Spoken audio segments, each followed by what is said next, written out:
기도하고 함께 찬양합니다. 하나님 고맙습니다. 수요일밤 예배로 인도해주셔서 감사드립니다. 오늘도 주님 앞에 찬양하며 예배합니다. 예수님의 이름으로 기도하였습니다. 아멘.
나는 전능하신 아버지 하나님 천지의 창조주를 믿습니다. 나는 교회 유일하신 아들 우리 주 예수 그리스도를 믿습니다. 그는 성령으로 잉태되어 동정녀 마리아에게서 나시고 본디오 빌라도에게 고난을 받아 십자가에 못 박혀 죽으시고 장사된 지 사흘 만에 죽은 자 가운데서 다시 살아나셨으며 하늘에 오르시어 전능하신 아버지 하나님 우편에 앉아 계시다가 거기로부터 살아있는 자와 죽은 자를 심판하러 오십니다. 나는 성령을 믿으며 거룩한 공교회와 성도의 교제와 죄를 용서받는 것과 몸의 부활과 영생을 믿습니다. 아멘.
하나님 감사합니다. 3일밤 예배로 인도해 주셔서 감사합니다.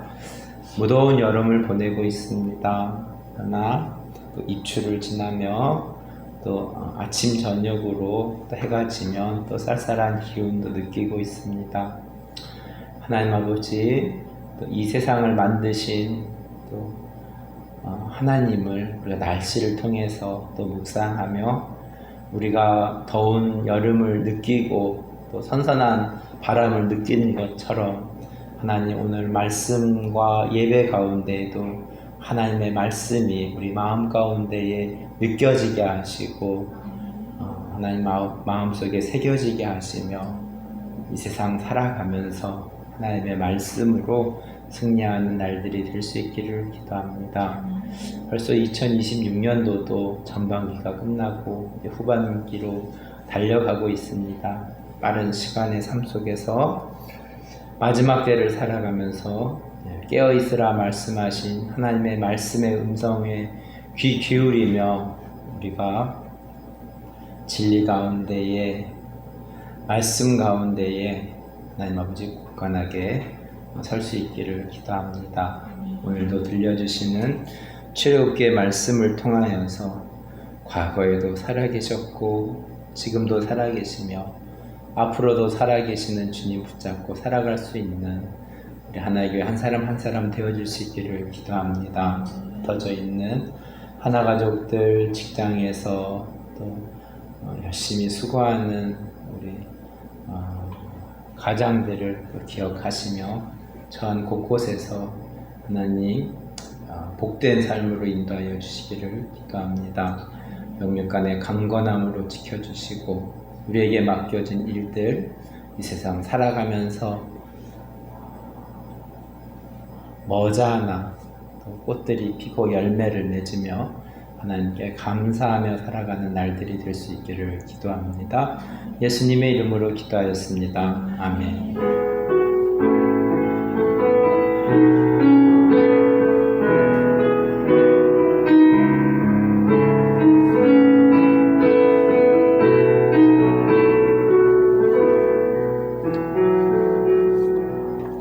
출애굽기 3장 14절 말씀입니다.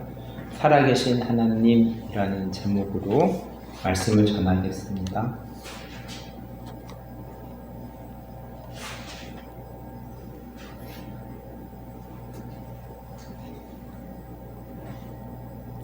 출애굽기 3장 14절 말씀 한 목소리로 읽겠습니다.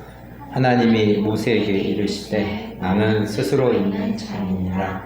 이르시되 너는 이스라엘 자손에게 이같이 이르기를 스스로 있는 자가 나를 너희에게 보내셨다 하라. 아멘. 요셉의 인생 일막은 애굽의 바로 왕의 궁정에서 자랐습니다. 요셉이 야곱의 가정에서 편애를 받으며 자랐던 환경과 비슷합니다. 부족할 것 없는 편안한 생활을 누리고 있었습니다. 그러나 모세의 마음에는 자신이 히브리 사람이라는 정체성을 가지고 있으면서 이스라엘 민족을 위해서 일을 해야 된다는 사명감은 마음속에 늘 있었습니다. 그런데 이스라엘 사람을 돕겠다고 애굽 군인을 죽이면서 지금은 광야의 삶을 살고 있습니다. 요셉이 애굽에 팔려서 애굽의 삶을 살았던 것처럼 모세는 광야의 삶을 살면서 육체적으로는 힘든 부분이 있지만 미디안 제사장을 만나면서 영적인 교육이 시작되었음을 짐작해 봅니다. 출애굽기 3장 1절 말씀입니다. 모세가 그의 장인 미디안 제사장 이드로의 양떼를 치더니 그때를 광야 서쪽으로 인도하여 하나님의 산 호렙에 이르매. 호렙산은 신의 산으로 불리워집니다. 나중에 이스라엘 민족이 출애굽하여서 이곳에서 모세가 십계명을 받기도 하고 율법을 선포하며 이곳에 머물면서 율법 체계를 만든 장소이기에 중요합니다.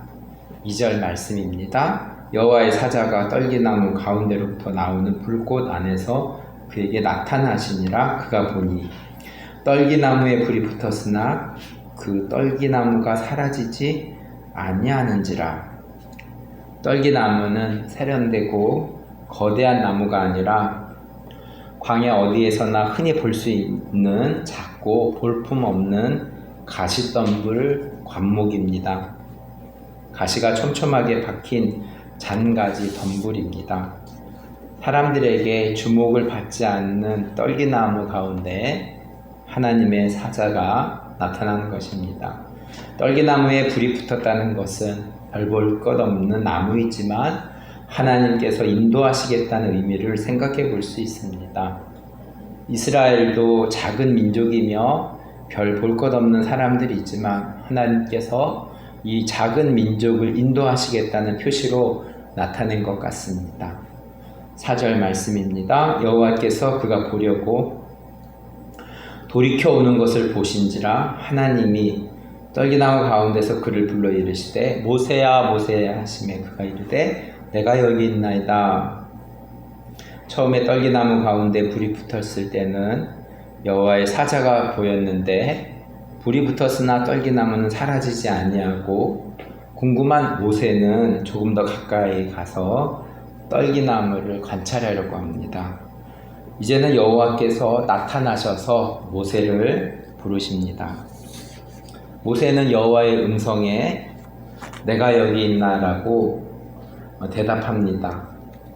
하나님이 아담을 불렀을 때는 아담은 피하였는데 모세는 바로 하나님의 음성에 응답하는 모습입니다. 모세가 영적으로 광야 생활을 하면서 민감한 상태임을 알 수 있습니다. 우리도 살아가면서 예배를 소홀히 하고 세상에 살다 보면 하나님의 음성을 잘 듣지 못할 때가 많습니다. 그리고 하나님의 음성을 들으려고 노력하는 믿음의 사람들이 있습니다. 지금 나의 영적 상태는 어떻게 진단하고 있습니까? 나는 깨어있는 삶을 살아가고 있습니까? 하나님은 모세에게 이스라엘 백성을 구원할 것을 말씀하십니다.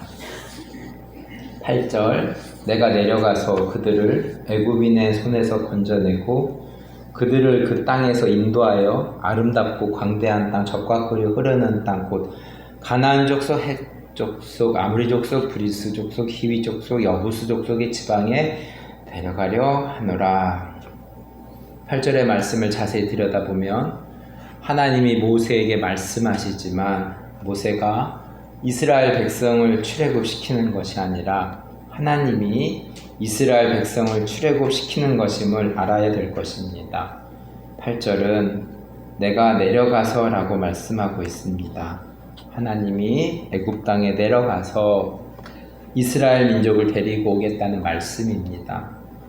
10절입니다. 이제 내가 너를 바로에게 보내어 너에게 내 백성 이스라엘 자손을 애굽에서 인도하여 내게 하리라. 10절의 말씀도 자세히 보면 하나님이 이스라엘을 자손을 인도하여 내겠다는 말씀입니다. 모세는 단지 대사의 신분으로 전달하는 사람임을 알 수 있습니다. 대한민국의 미국 대사가 임명되어 오늘 뉴스에 보니까 대통령에게 또 인사하는 모습을 봤습니다. 그런데 미국 대사가 마음대로 한국을 주관하는 것이 아니라 대사는 미국에 있는 트럼프 대통령의 임무를 따르는 자임을 알 수 있습니다. 모세는 하나님의 대사로서 애굽에 내려가는 상황입니다. 하나님의 대사라는 신앙 서적의 책이 있었습니다.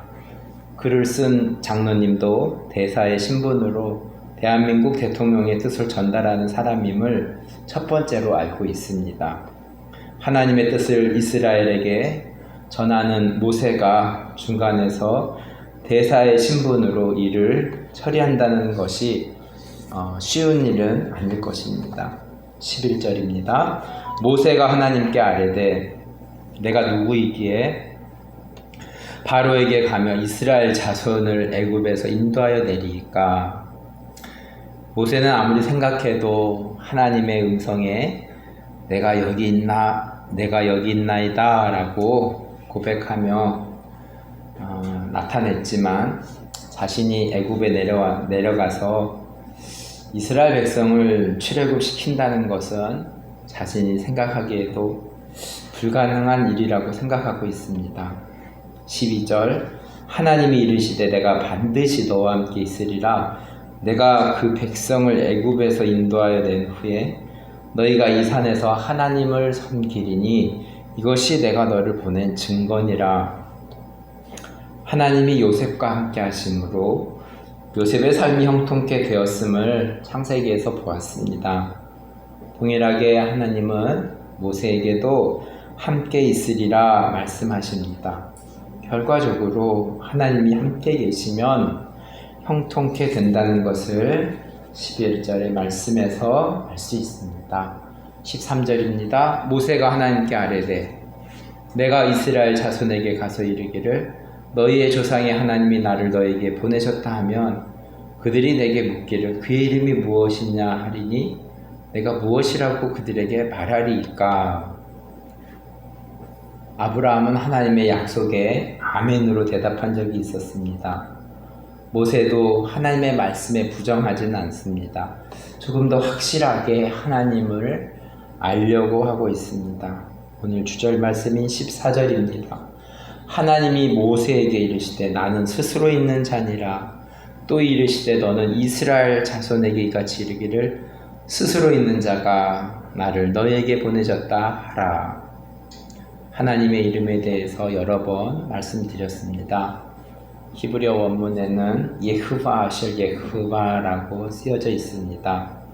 여호와는 여호와이다는 뜻이고 여호와라는 이름의 뜻에는 하나님은 살아계시다라는 뜻을 담고 있다고 말씀드렸습니다. 저도 하나교회를 하면서 지하에 내려오면서 하나님은 살아계시다라고 고백하며 교회 문을 엽니다. 지난 6년 동안 하나교회가 지나온 길들을 돌이켜보면서 하나님이 살아계심을 느낄 수가 있습니다. 먹이시고 입히시고 자라게 하시며 인도하시는 손길을 느낄 수가 있습니다. 과거의 이스라엘을 출애굽하는 모세의 삶에도 살아계셨던 하나님은 2026년 순천의 하나교회 가운데에도 살아서 역사하시는 하나님의 인도하심을 알 수 있습니다. 또한 앞으로도 살아계시는 하나님은 선히 인도하시리라고 믿고 나아갑니다. 18절 말씀입니다. 그들이 내 말을 들으리니 너는 그들의 장로들과 함께 애굽 왕에게 이르기를 히브리 사람의 하나님 여호와께서 우리에게 임하셨은즉 우리가 우리 하나님 여호와께 제사드리려 하오니 사흘길쯤 광야로 가도록 허락하소서 하라. 출애굽기 3장에서 하나님이 떨기나무 불꽃 가운데 나타나셔서 많은 말씀을 하고 있습니다. 18절의 말씀을 읽으면 하나님은 이스라엘 백성들이 출애굽하여서 3일 안에 가나안 땅에 가려는 계획이 있었습니다. 21절 말씀입니다. 내가 애굽 사람으로 이 백성에게 은혜를 입히게 할지라 너희가 나갈 때에 빈손으로 가지 아니하리니. 하나님은 어떻게 이스라엘 백성을 출애굽하여 인도할지를 자세히 설명해 주시는 모습입니다. 21절의 은혜는 히브리어 헨이라는 단어를 쓰고 있습니다. 노아 할아버지가 방주를 지을 때 하나님이 노아에게 은혜를 주셨고 요셉의 삶에도 은혜가 있었으며 모세의 삶에도 하나님의 은혜가 있습니다. 하나교회가 지나온 일들을 보면 은혜의 삶이었으며 하나님께서 모세에게 은혜로 이스라엘을 출애굽하실 것을 말씀하신과 같이 하나교회도 은혜로 인도되어지고 있음을 믿습니다. 무더운 여름 오늘의 말씀 가운데서 은혜로 사랑으로 인도하시는 하나님을 붙잡고 믿음으로 승리하는 하루 될 수 있기를 기도합니다. 말씀을 기억하면서 제가 기도하겠습니다. 살아계신 하나님 아버지, 역사하신 하나님 아버지, 모세를 통하여서 출애굽시키시고 이스라엘을 인도하셨던 살아계신 하나님은 또 오늘을 2026년을 살아가고 있는 우리의 삶 가운데에도 살아서 역사하신 하나님이심을 믿고 고백하며 믿음으로 살아가고 있습니다. 하나님 아버지, 무더운 여름을 보내고 있습니다. 또 아침 저녁으로는 또 찬바람도 느낄 수 있는데 우리의 삶 가운데에도 하나님 늘 주님과 영적 호흡이 끊어지지 않게 하시고 말씀 가운데 예배 가운데에 죽은 예배가 아니라 살아계신 하나님께 드리는 살아있는 예배를 드리며 우리의 영적인 호흡이 막히지 않게 하시고 늘 주님과 소통하며 기도하며 찬양하며 하나님의 말씀을 듣고 살아가는 우리 하나교회 한 사람 한 사람 될 수 있기를 기도합니다. 육신으로 태어나서 육으로 끝난 인생 되지 않게 하시고 하나님 거듭나는 삶, 영적인 삶을 살아가는 우리 하나교회 한 사람 한 사람 되어줄 수 있도록 축복하시고 인도하여 주시옵소서. 지난 6년 하나교회를 인도하신 하나님 아버지, 앞으로도 인도하실 하나님을 기대하며 찬양하며 예배합니다. 예수님의 이름으로 기도하였습니다. 아멘. 주기도문으로 예배를 마치겠습니다. 하늘에 계신 우리 아버지, 아버지의 이름을 거룩하게 하시며 아버지의 나라가 오게 하시며 아버지의 뜻이 하늘에서와 같이 땅에서도 이루어지게 하소서. 오늘 우리에게 일용할 양식을 주시고 우리가 우리에게 잘못한 사람을 용서해 준 것 같이 우리 죄를 용서하여 주시고 우리를 시험에 빠지지 않게 하시고 악에서 구하소서. 나라와 권능과 영광이 영원히 아버지의 것입니다. 아멘.